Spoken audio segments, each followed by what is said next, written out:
Day 1. Again. Chapter 1. Run! The outbreak is starting right now! I screamed those words again, sitting in the psychiatric ward. But no one believed me, and no one could possibly believe that this was already my third time living through the end of the world. The humid summer heat pressed down on everything. I pulled out my phone to check the date, June 18th. I'd been laid off on the 10th. How did it feel getting fired from Vance and Holbrook? At first, I was thrilled. 3 years of analyzing consumer behavior data, building predictive models for product launches, identifying the invisible patterns that drove purchasing decisions. And what did I have to show for it? A reputation for being difficult because I kept flagging inconsistencies in client data that made the campaigns look good but didn't match reality. The severance package was generous. The exit interview was not. Ivy, you're technically skilled, but you lack the flexibility this thing industry requires. Translation. I kept pointing out when the numbers didn't add up, and that made people uncomfortable. So here I was, pounding the pavement in downtown Portland. One company said I didn't have enough experience. Another said I was overqualified. Just let the world end already. I'm so done with job hunting. Run! That person? Something's wrong with them. A commotion erupted in the crowd. A wave of people surged toward me. I stumbled and fell, my umbrella flying from my hand. As I tried to scramble to my feet, someone approached with a strange, lurching gait. Up close, I could see their eyes. Bloodshot pupils, contracted to pinpoints, staring straight ahead without focus. Their hands curled like claws. One thought flashed through my mind. This is bad. Run. I jumped up, but another figure appeared in front of me, moving with that same eerie shuffle. Blood dripped from their mouth. A hand clamped onto my shoulder. Teeth sank into my neck. Chapter 2. No! I bolted upright in bed, my hands flying to my neck. No wound, no blood. I let out a shaky breath. Just a dream, but it had felt so impossibly real. Not the vague impressions of a nightmare, but the concrete specificity of memory. The exact texture of the pavement against my palms, the precise weight of the summer air. I opened the curtains. Bright sunshine flooded in, and the sky was a blue I'd never seen before. Not Portland blue, hazy with marine layer and distance. This was saturated, uniform, like someone had filled in the sky with a single hex code and forgotten to add atmospheric variation. My analytics brain flagged it automatically. Something's off with the pus. Rendering. I shook off the thought. Rendering? What was I thinking? The clock read noon. I grabbed my iPad, ready to binge some shows in. Wasn't this exactly the life I'd always dreamed of? Sleeping in, streaming shows, no demanding clients or skeptical managers questioning my methods. But the image of being bitten kept replaying in my mind. I couldn't shake it. Too real. Like I'd actually lived it. My show suddenly didn't seem so interesting anymore. I found myself thinking, if a zombie outbreak actually happened, how would I survive? 3 years of consumer behavior analysis had taught me one thing. When you spot a pattern, you act on it. The most profitable campaigns were the ones where we identified trends before they became obvious. My dream felt like data, a signal buried in noise. Before I knew it, I was standing in front of Costco. 2 overflowing shopping carts later, I finally left the store. Rice, pasta, cooking oil, frozen foods, instant meals. Driving home, I couldn't help wondering if I was being ridiculous. Buying all this because of a dream? But whatever. Even if zombies never show up, I'll eat through it. Eventually. Over the next week, I barely left my apartment. My entire world shrank. To my bed. Streaming shows, gaming, sleeping. But by day 6, anxiety crept back. No job meant no income. So I decided to get back out there and find work. One morning of interviews, 2 companies. Same story. Just let the world end. Job hunting is exhausting. Run! That person, something's wrong with them. Wait, wasn't this exactly what happened in my dream? Chapter 3. What happened next made my jaw drop. The crowd surged toward me. Exactly. Like in the dream. This time, I sprinted to a taxi idling at the curb. Riverside Heights Apartments. Fast, please. What's going on up there? Why is everyone running? Sir, if I told you a zombie outbreak was about to happen, would you close? Believe me? The driver went silent, eyeing me in the rearview mirror. We reached my building quickly. I paid and jumped out, scanning the... A few residents were still walking their dogs in the fraying courtyard. The outbreak hadn't reached this neighborhood yet. Once I confirmed it was safe, I rushed upstairs and locked my door. Back in my apartment, I forced myself to think clearly. The supplies I'd bought would last maybe 20 days. My unit was on the 15th floor. Zombies couldn't climb through the windows. My door was reinforced steel. For now, I was safe. I opened Twitter to check the trending topics. Portland zombie outbreak had shot to number 1. Clicking through, I discovered the situation was far worse than I'd imagined. The outbreak had started downtown, where population density was highest. The infection was spreading like wildfire. Some idiot was live streaming zombies attacking people for clout.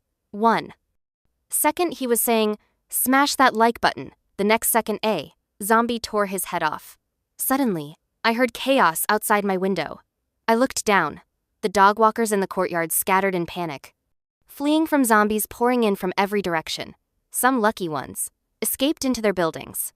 Others weren't so fortunate, but something caught my eye. One of the zombies.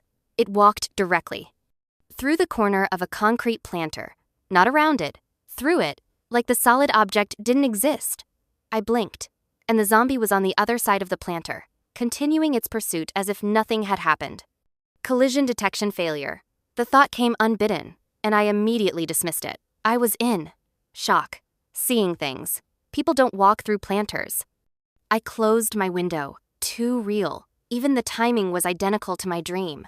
Was it prophetic, or had I actually lived through this before? Chapter 4. My mind was a tangled mess, completely unable to distinguish between reality and dream. I needed something normal. I opened the fridge, pulled out some meat and vegetables I'd prepared earlier, and decided to make hot pot. Survival could wait until after dinner. The broth started bubbling, steam rising and swirling in the light above the table. For a moment, the warm haze helped me forget the nightmare. Outside, after eating, I tried calling my parents in Seattle. "We're sorry, the number you have dialed is not in service." I tried other contacts, every single one, not in service.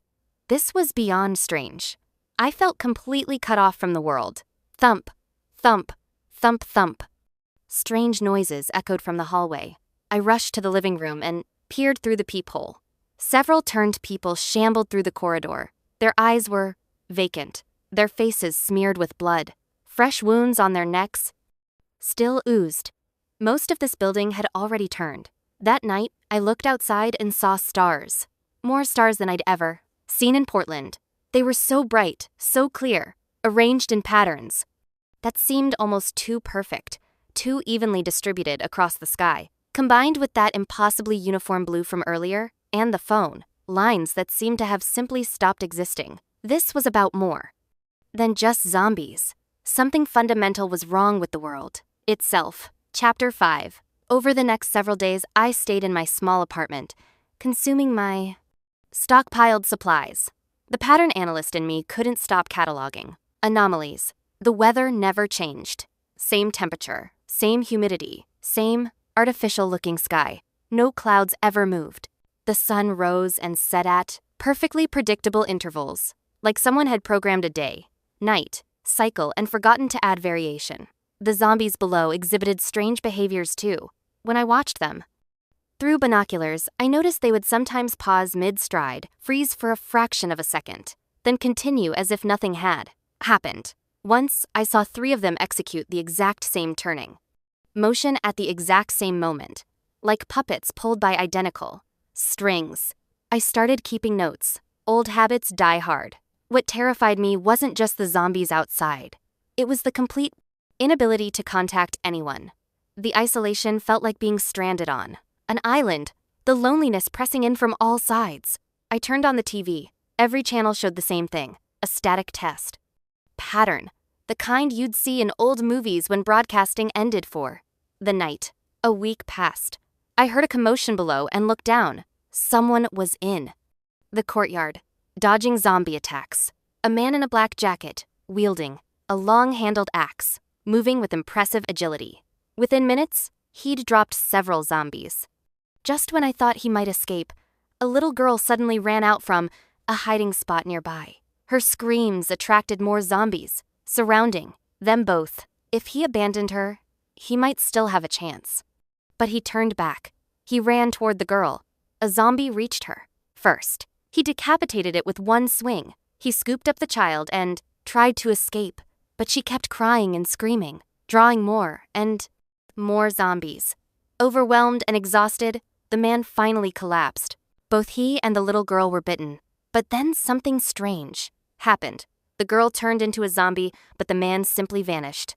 From the spot where he'd fallen, I rubbed my eyes. His black jacket should have been easy to spot among all that red, but he wasn't there. He hadn't turned, hadn't been dragged away. He had simply stopped existing in that location, like a character despawning from a game. I wrote it down in my notes with shaking hands. More days passed. I lost count. My food supplies were nearly exhausted. I hadn't eaten in 2 days. I lay in bed with my eyes closed, feeling the world slowly slipping away. Then I was jolted awake by familiar music. The morning exercise playlist from the courtyard. I shot up and threw open the window. Below me was a scene of ordinary life. The HOA exercise group moved through their routine. An elderly man walked his grandson. And that little girl in the red dress, wasn't she the one the man in the black jacket had tried to save? I checked my phone. June 11th, 2022, Chapter 6. This was the third time I'd woken up on June 11th. I was caught in a loop. The question was why, and how to break it. I needed data. I tried calling my parents, same robotic voice. I'm sorry. The number you have dialed is not in service. So the phones were broken even before the outbreak. Interesting. If I couldn't reach my parents by phone, maybe I could reach them in person. Amtrak would get me to Seattle in about 3.5 hours. I immediately opened the app and bought a 2 p.m. ticket. At Union Station, I handed my ticket to the attendant. I'm sorry, ma'am. Rail services are suspended for maintenance. No, trains are departing to any destination. When will service resume? I'm sorry, we can't give an exact time frame. I looked around. Other passengers were being turned away, but they seemed oddly calm about it. No frustration, no complaints, just mild acceptance and immediate departure, like NPCs returning to their default states after a failed interaction. I could drive. Take I-5 north. There was still time. At the highway on-ramp, another wall. Cars were being turned around. A state trooper knocked on my window. Ma'am, I-5 is closed. A meteor strike damaged the roadway. Yesterday. A meteor strike? That seems unlikely. The trooper's expression didn't change. Can't say for certain when. It'll be fixed. I had no choice but to turn back. Every exit from Portland was blocked. Highways, railways, all sealed, with convenient excuses that no one questioned. The forest preserve was my last option, but one look at the dense wilderness and wildlife. Warning signs made me abandon that plan. In desperation, I drove to the police station. You're saying that in 7 days, a zombie virus will break out in NEAT. Portland, and the entire city will fall? The officer's voice was flat, her expression professionally neutral. Yes, officer, please, you have to believe me. This is the 3rd time. I've lived through this 3 times. I was nearly shouting, but the officer just looked at me with an expression I couldn't quite read. I don't think this falls under our jurisdiction. I've already called Portland Behavioral Health. You all think I'm crazy, don't you? I'm not crazy. But no one listened. 2 people in white coats arrived and led me to a van. Portland Behavioral Health was the city's psychiatric hospital. Chapter 7. I told you I'm not sick. Everything I said is true. Please complete this psychological assessment first. The doctor spoke without emotion. A nurse led me to a computer. I stared at the mental health questionnaire on the screen. Question 1. Do you frequently feel that the world is about to end? I don't just feel like the world is ending. There really is a zombie outbreak about to happen. Ma'am, please calm down, the nurse said. Something about her tone bothered me. Too measured, too rehearsed. I studied her face. The same professionally neutral expression as the officer. The same bland helpfulness as the train attendant. Get the doctor. I need to be discharged immediately. We need to confirm your diagnosis and provide appropriate treatment. We'll also contact your family. Fine, contact my family.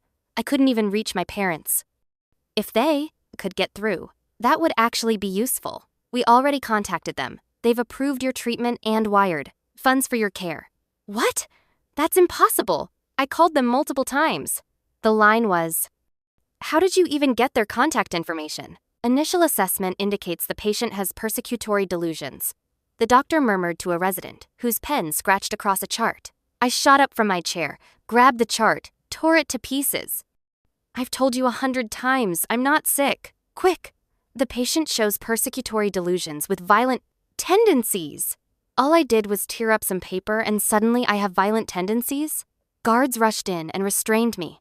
I was locked in a room that felt like a prison cell, watched through a window at all times. Days passed. Eventually, I gave up hope of getting out. Today was the 18th. The zombie outbreak was about to begin. Chaos erupted outside. Screams mixed with the sound of breaking glass, and medical equipment crashing to the floor. A nurse sprinted past my door, a zombie right behind her. The doctor who diagnosed me came running to my door, begging me to let him in.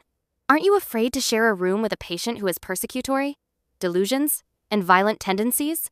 Please, I'm begging you. I have mental problems." I didn't open the door. The doctor's voice attracted more zombies. After he was infected, a dot of the Servanmunder horde gathered outside my door, some in patient gowns, some in doctor's coats. They pounded relentlessly against my door. The door didn't hold long. They burst through and charged at me. I closed my eyes, ready for the next loop.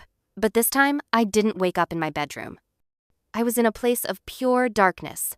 Darkness everywhere except for me. In that void, I saw a glowing green number, 1001. Then thousands of 1001 seconds appeared, floating all around me.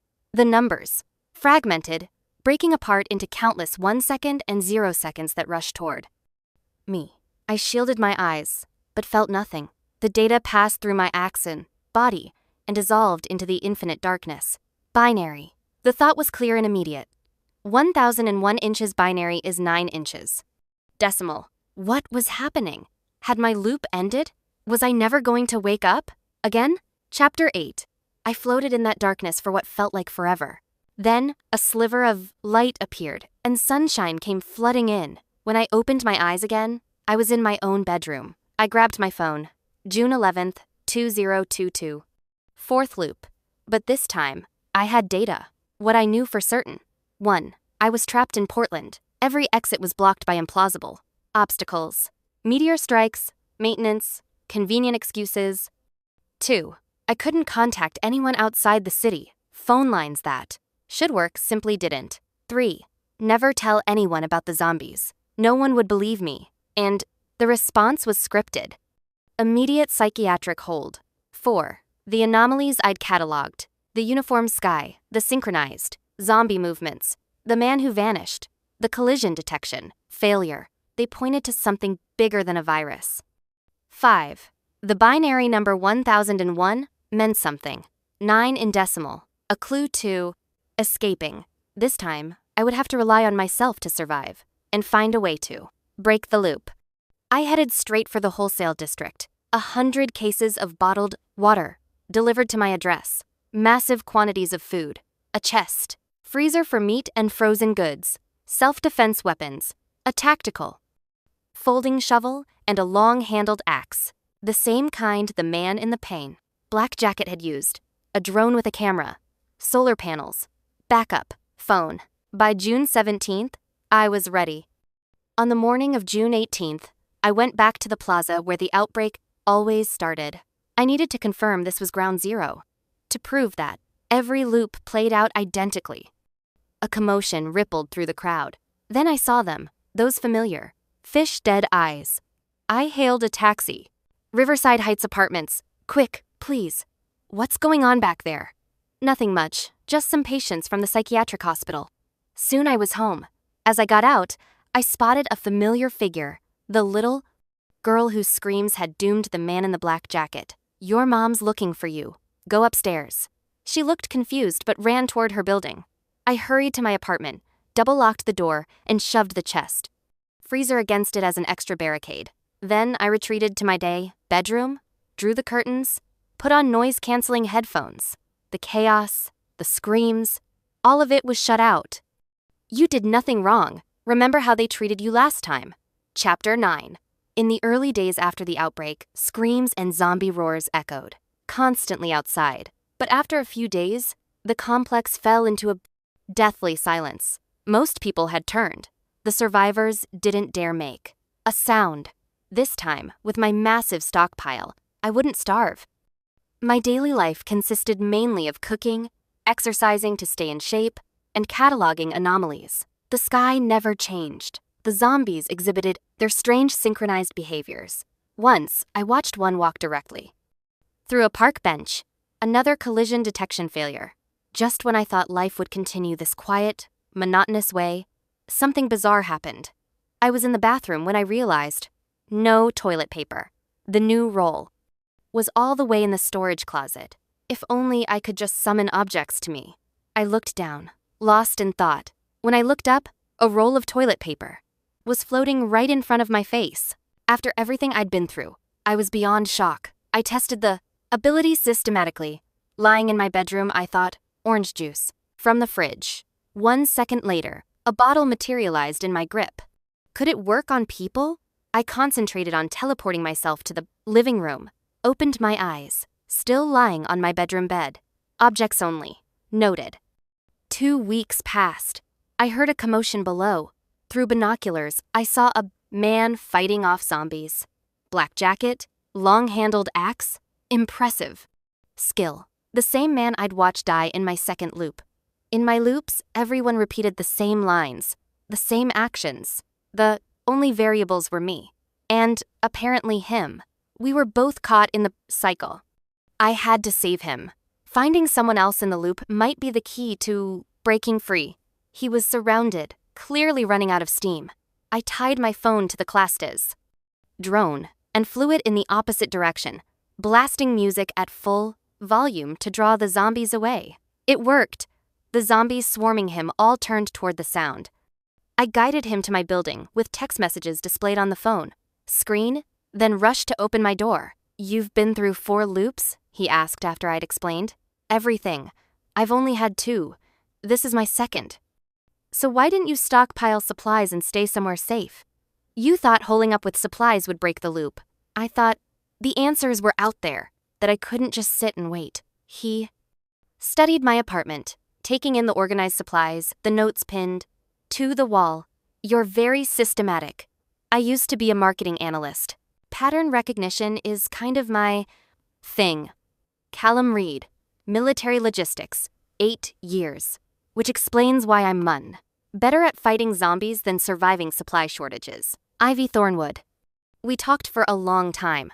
I showed him my notes, the anomalies I'd cataloged. He'd noticed similar things. The strange weather, the synchronized zombie behaviors.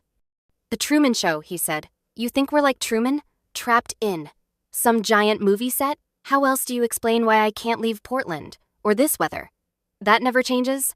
But how would they create the loop? And those zombies? They're not actors. I've killed them up close.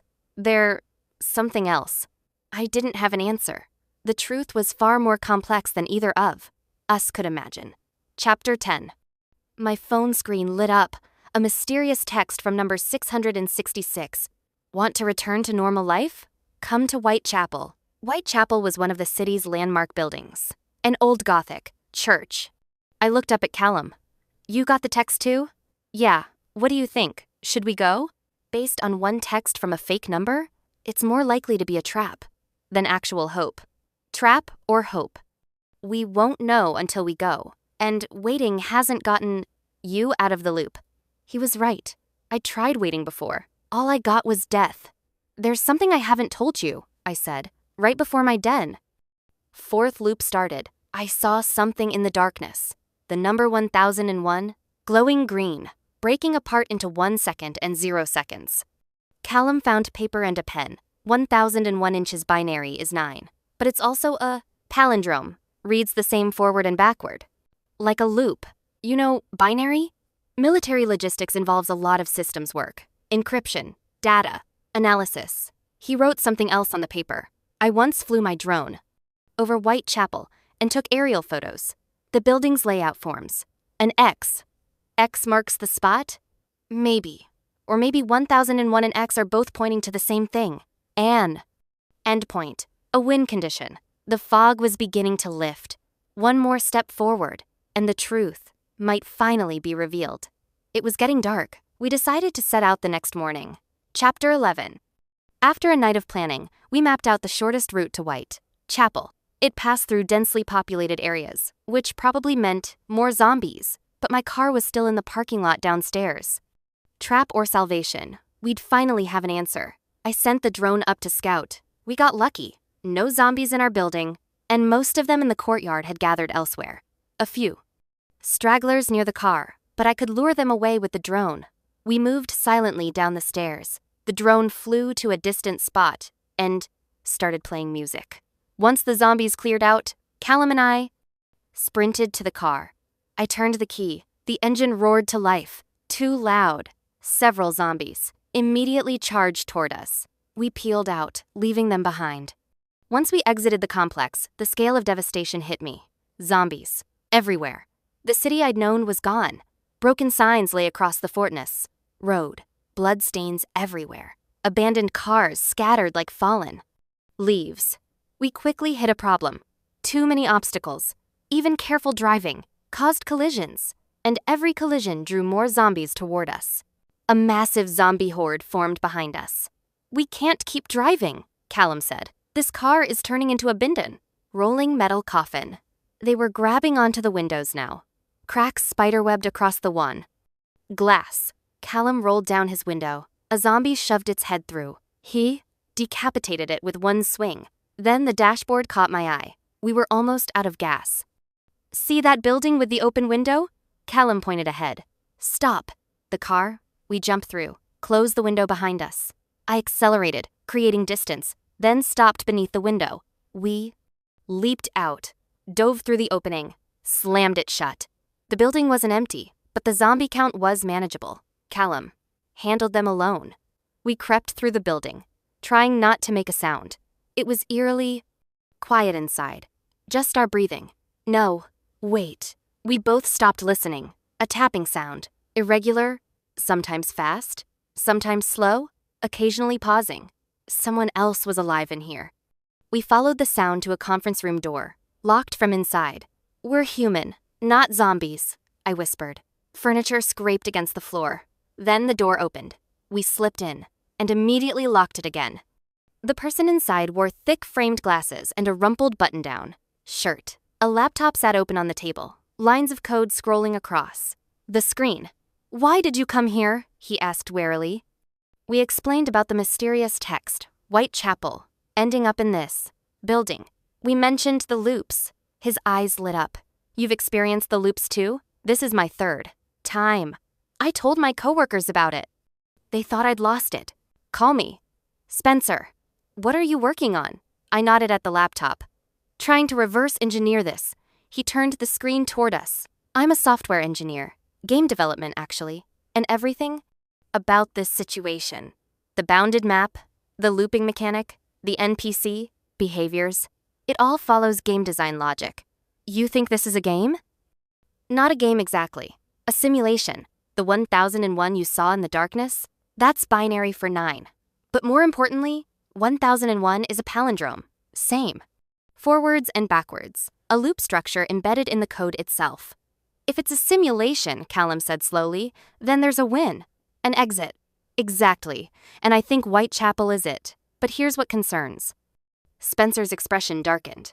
"In my previous loops, I met other loopers. They disappeared after their third cycle. Never saw them. Either they escaped, or the system removed them." "And you're on your third cycle now," I said. "Yes, which means this might be my last chance." My stomach growled.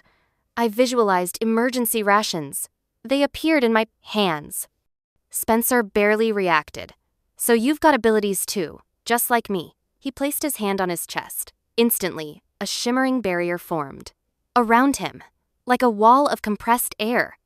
It only lasts 10 minutes at a time, but it can protect anyone within a certain radius. Callum hefted his axe. My strength increased significantly. 3 loopers, 3 abilities. With Spencer's shield, my supplies, and Callum's combat skills, we had a real chance. Even if a trap awaited us, we now had the strength to face it. Chapter 12. After a brief rest, we decided to move immediately. Whitechapel was still about 25 miles away. Spencer produced car keys from his pocket. His boss's car. His boss had turned on day 1. He pulled up the parking garage security feed on his laptop. The garage has minimal zombies. Just a few scattered ones. There's the car. We found the car, and I took the wheel again. Within minutes, a massive zombie horde trailed behind us. Your boss must have been loaded. Why'd he drive this piece of junk? The thing won't break 50. He was low-key about it. Drove this to work. Saved the Porsche for Seine. Weekends. Zombies were grabbing onto the windows now. Cracks spiderwebbed across the glass. Callum rolled down his window. A zombie shoved its head through. 1. Swing of his axe. Separated head from body. The severed head rolled to Spencer's feet, he screamed. Then the barrier materialized. All the zombies were thrown off. How far? Callum asked. About 15 miles, Spencer said. How far can we get in 10 minutes? At this speed, max 7 or 8 miles. 10 minutes vanished. Zombies swarmed back onto the car. Still 5 miles to go. The roof buckled inward. Zombies were using their heads as battering rams. Suddenly, the car lurched violently left. The tire had blown. We careened into a building. Black smoke billowed from the hood. We abandoned the car and sprinted toward Whitechapel. Spencer's ability recharged just in time. The barrier reappeared. Run! We reached the plaza in front of the church. Behind us, zombies pressed against an invisible wall. I waited for something. Someone to tell us. It's over. You've escaped the loop. Nothing happened. We were completely surrounded, but the zombies had slowed. Dramatically. Some were practically frozen. We were tricked. There's no way to end any of this. My head dropped. I looked at Callum and Spencer. Spencer seemed off. His expression blank, body rigid. Callum gently shook his shoulder. Spencer toppled over like a mannequin, his pose unchanged. Then Callum's eyes went glassy too. What was happening? Suddenly, the sound of fireworks. I looked up. Below us, zombies pressed forward step by step. Above us, fireworks exploded across the sky.